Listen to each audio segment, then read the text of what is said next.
você pode contar histórias com elementos, com objetos que não limitem a imaginação do seu filho. Pelo contrário, que expandam, faça com que ele imagine ainda mais. E que objetos são esses? Por exemplo, você está lá contando a história de um menino. Você não tem o fantoche de um menino, mas você quer usar um objeto? Você pode usar uma colher de pau. Como assim uma colher de pau?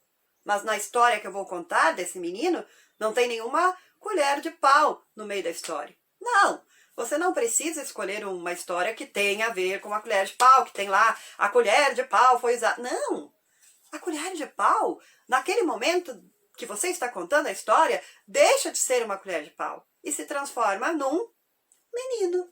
Imagina você lá contando a história para o seu filho. Ele nem viu a colher de pau. E se viu, é só uma colher de pau.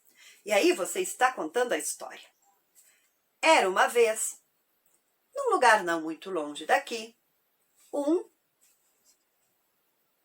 menino. Um menino chamado João. Imagina a surpresa do seu filho quando você apresentar o menino com a colher de pau. E sabe o que acontece? Quando você conta muito bem uma história, mãe, quando você conta muito bem uma história, pai, encantando seu filho, trazendo essa história de um jeito diferente, com a sua voz, com a sua expressão, com o seu olhar, quando você apresenta um personagem assim, numa colher de pau, o seu filho passa a enxergar esse personagem. Aquilo ali não é mais uma colher de pau. É esse personagem que você está dizendo. E o mais legal é que ela vai imaginar esse personagem do jeito que ela quiser nessa colher de pau, porque aqui não tem os olhos, o nariz, a boca, o cabelo, a roupa que ele está vestindo. Isso ela vai criar na sua imaginação. Mas ela vai se divertir um bocado ouvindo essa história, tendo como personagem uma colher de pau. E aí você traz, né, esse personagem, lá pelas tantas você esconde a colher de pau e continua contando.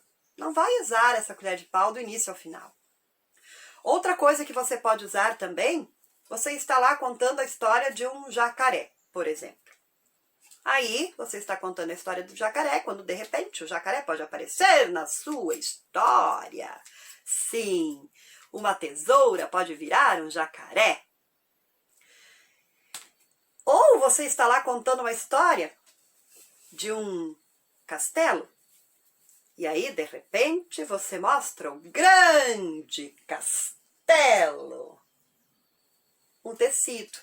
Um tecido pode se transformar num castelo. Ou um tecido pode se transformar numa capa ou num guarda-chuva. Ou ainda um tecido pode virar uma borboleta, um passarinho. Quando você traz esses objetos tão simples e que passam assim despercebidos por nós, né? Quando que a gente vai pensar em usar uma tesoura para simbolizar um jacaré, uma colher de pau para simbolizar um menino, um tecido para simbolizar um castelo e outras coisas mais, um algodão para simbolizar uma ovelha? Quando a gente vai pensar em usar isso? Pois esses objetos, eles trazem um encantamento para a história. Porque é inusitado. A criança não espera ver isso. Então ela vai ficar realmente surpresa e você vai conseguir prender a atenção dela nessa história.